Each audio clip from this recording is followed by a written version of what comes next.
Aquí comienza Red Más Noticias.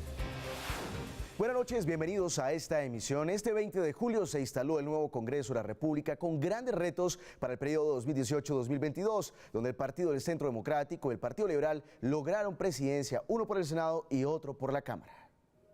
Con 81 votos se posesionó el congresista Ernesto Macías como el nuevo presidente del Senado de la República, un huilense que pertenece al Centro Democrático, el partido del presidente electo Iván Duque. Combatir y erradicar la corrupción en Colombia, de recuperar la legalidad, de impulsar el emprendimiento y de garantizar la equidad a todos los colombianos, en especial a los menos favorecidos. En la primera vicepresidencia quedó el senador barranquillero Eduardo Pulgar, del partido de la U. La segunda vicepresidencia la ganó la senadora de la Alianza Verde, Angélica Lozano, para estrenar el estatuto de la oposición. Por otro lado, en medio de un acuerdo ya previamente conocido entre las bancadas de partidos, Alejandro Carlos Chacón, de los liberales, se posesionó como el nuevo presidente de la Cámara de Representantes con una votación de 155 votos. Esta presidencia mía quiero que se caracterice por el respeto precisamente de la oposición, de la independencia, del agente de gobierno y por supuesto del congresista. Entre tanto, Atilano Giraldo del partido Cambio Radical ocupará la primera vicepresidencia de la Cámara. Inti Asprilla de la Alianza Verde será el segundo vicepresidente. Los grandes retos del Congreso serán desarrollar la implementación de los acuerdos de paz, tramitar una nueva reforma tributaria, hacer una reforma pensional, también un nuevo sistema de regalías, elegir un nuevo contralor y también elegir próximamente el nuevo Consejo Nacional Electoral. Un dato que llamó la atención fue la posesión de Saúl Cruz como nuevo subsecretario del Senado, quien en su momento fue sancionado por la Procuraduría por fingir agresión por parte de un camarógrafo. La actuación del nuevo senador Antanas Mockus dejó sorprendido a todo el auditorio en la instalación del Congreso este 20 de julio. Para muchos es un acto reprochable, para Mockus una protesta pedagógica y para otros un acto sujeto a posibles sanciones. Siendo el rector de la Universidad Nacional, Antanas Mockus se bajó los pantalones en el Auditorio León de Grave ante los estudiantes de artes. Más de 20 años después volvió a repetir la escena. De esta manera, el senador del partido Alianza Verde pidió a los congresistas hacer silencio y respetar la palabra del saliente presidente del Legislativo, Efraín Cepeda. Decidió hacer algo, ahí sí le llamó la atención a todo el mundo y la gente, digamos, con un poco de estupor quedó callada. Es patético y parece que no gobierna su propia conducta. Lo que algunos consideraron un acto de pedagogía, otros lo ven como una falta a la corporación, basándose en la Ley Quinta del Congreso que contempla sanciones por irrespeto que van desde el llamado al orden hasta la suspensión para intervenir en los debates del Legislativo. Revisaremos internamente con la unidad disciplinaria del Congreso de la República. Algunos congresistas piden a la Comisión de Ética y a la Procuraduría revisar el caso para determinar si el senador cometió una falta o si fue pedagogía al estilo Antanas Mockus. Jesús Vargas alias Reinel, presunto custodio del equipo periodístico del Comercio de Ecuador, fue capturado en Colombia. Sin embargo, interceptaciones telefónicas en poder de Ecuador lo habrían dado por muerto el año pasado. Exclusivo Red Más Noticias. Agentes de inteligencia de Ecuador tendrían en su poder conversaciones entre disidentes del Frente Oliver Sinisterra, al mando de alias Guacho, en las que se habría confirmado la muerte de uno de sus hombres. En la interceptación telefónica se identifica a alias Guadaña, cabecilla de esa organización criminal, hablando con un informante, quien le asegura que alias Reinel murió en una operación militar en la frontera con Colombia. La conversación develaría que el disidente, insistentemente identificado como Reinel, fue muerto en combates en el poblado de Ricaurte, a unos 25 kilómetros de la ciudad de San Lorenzo, en Ecuador. Los familiares de los periodistas ecuatorianos rechazaron la posibilidad de un error de tal magnitud en la investigación y exigieron a las autoridades una explicación. Que no juguemos a engañarnos.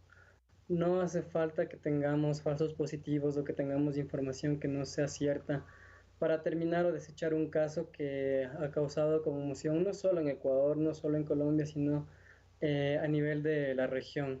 Red Más Noticias habló con el Gaula de la policía, quienes reiteraron que la persona capturada en Mondomo, Cauca, sí corresponde a alias Reinel Nuestras operaciones en el esclarecimiento de los responsables del secuestro de los periodistas ecuatorianos se ha basado en una alta capacidad de inteligencia y de investigación criminal. Eso nos permite asegurar que el reinel que capturamos es el que tuvo a los periodistas con vida. No hay duda. Pues nos preguntaríamos qué creer, si es que todo lo que está llegando desde Colombia simplemente es información que se está cruzando, se está tapando, está tratando de desligar importantes responsabilidades. La información revelada por el diario El Telégrafo de Ecuador estaría siendo analizada detenidamente por la Fiscalía y la Policía para determinar su veracidad, dado que de ser cierto, el hombre detenido en Colombia no sería el verdadero alias Reinel.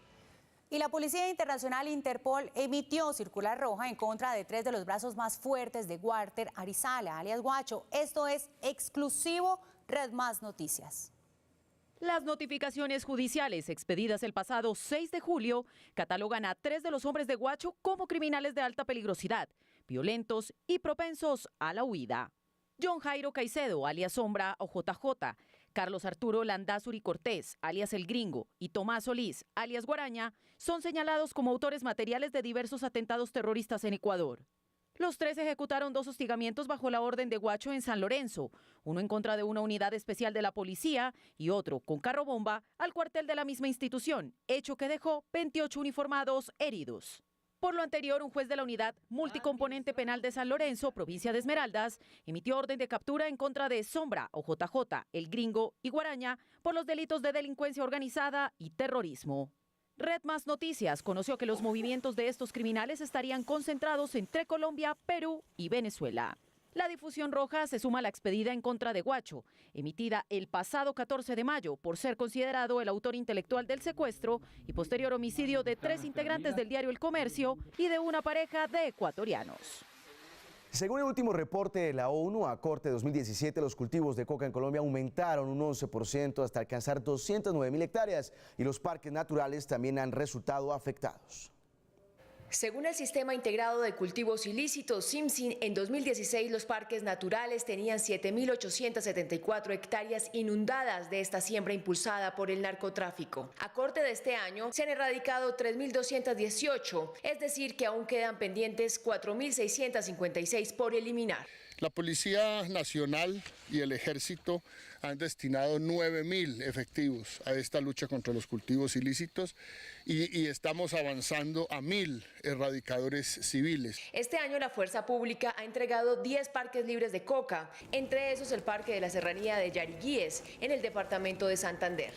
Esta es una oferta de agua que afecta positivamente 19 sistemas de acueductos veredales y rurales y grandes sistemas hídricos también como el proyecto eléctrico de Sogamoso y los humedales del Magdalena Medio. La resiembra de coca y la falta de conciencia sobre la deforestación de los suelos son ítems que constantemente combaten las burbujas de seguridad del gobierno actual. Y el gobierno afirmó que se logró limpiar el 40% del territorio que estaba contaminado con minas antipersona. El presidente Juan Manuel Santos indicó que de 673 municipios que registran algún tipo de siembra de minas antipersonal, 264 ya están totalmente libres de este tipo de artefactos. El mandatario hizo este anuncio en Popayán en medio de la entrega de 36 nuevos municipios que ya no tienen reporte o sospecha de minado.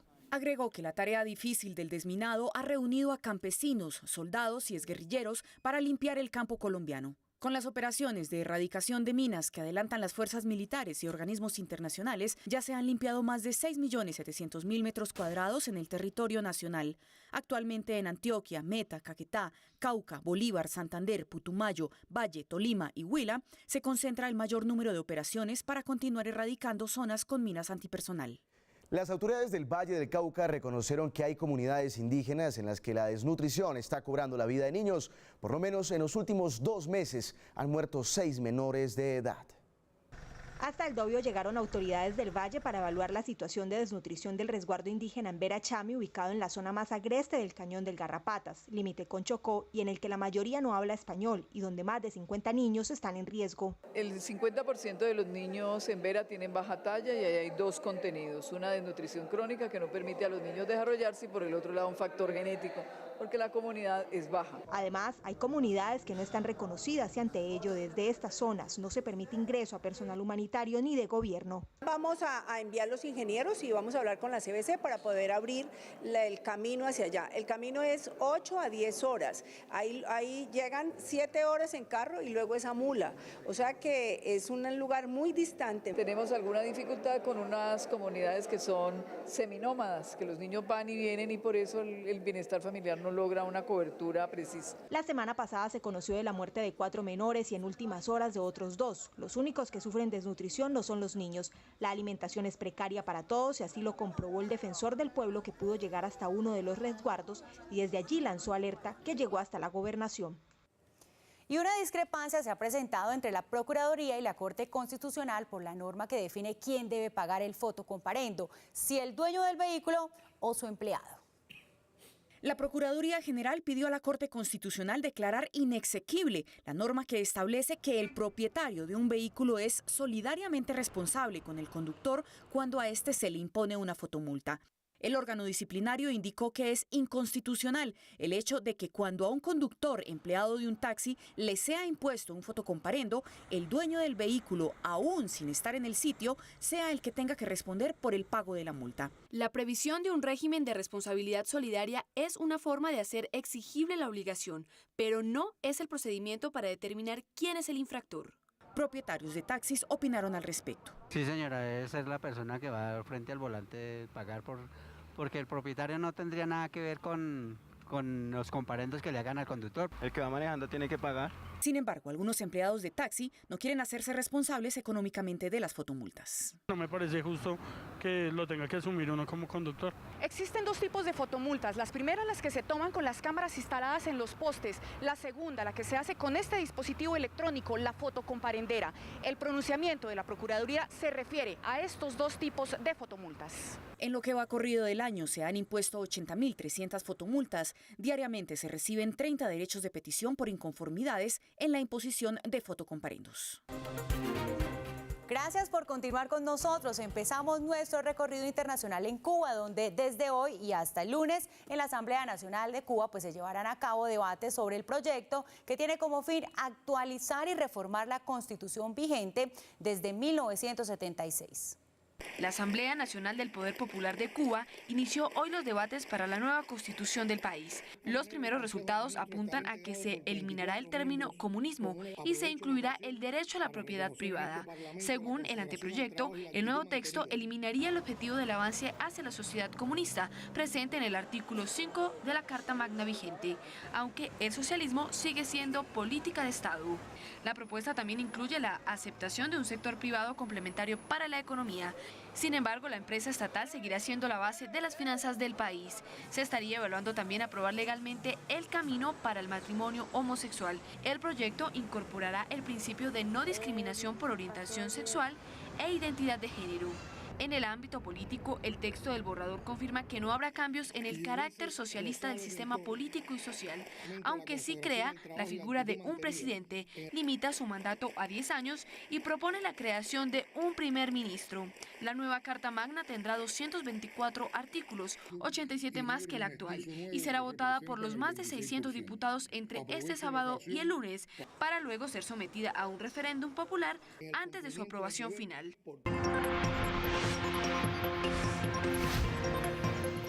Y mucha atención, que hace poco reportaron un tiroteo y toma de rehenes al interior de un supermercado en Los Ángeles. Medios locales aseguran que el sujeto tomó a personas por varias horas tras ser perseguido por la policía por robar un vehículo. Las primeras imágenes muestran a las autoridades liberando niños del inmueble. Hasta el momento no se reportan muertos ni heridos. Y así termina Red Más Noticias fin de semana. Ustedes sigan conectados a nuestras redes sociales y como siempre estén bien informados en www.redmas.com.co. Quédese a continuación con Amparito Castilla en hashtag. A ustedes gracias por estar ahí.